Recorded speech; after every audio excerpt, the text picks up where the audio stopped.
நடிகை விஜயலட்சுமிக்கு உதவியதாக மாதம் 50,000 ரூபாய் கொடுத்ததாகவும் அவர்களுக்கும் தனக்கும் எந்தவித தொடர்பும் இல்லை என்றும் நாம் தமிழர் கட்சி ஒருங்கிணைப்பாளர் சீமான் தெரிவித்துள்ளார். நீங்க தான் அவர் சொல்றாரு, அவங்க பல ரூபாய்களை, லட்சக்கணக்கான ரூபாய்கள் நகைகளை எனக்கு கொடுத்துட்டதா சொல்லிதான் சொல்றீங்க. நீங்க அப்புறம் நான் அவங்களுக்கு கொடுக்கறேன்னு சொல்றீங்க.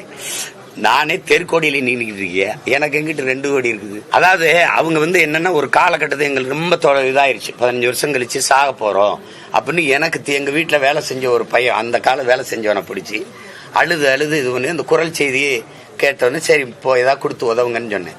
உதவின்னு கேட்கும்போது கொடுத்து தொலைக்கிறதா, அது அவங்களுக்கு நமக்கு எந்த தொடரும் இல்லை.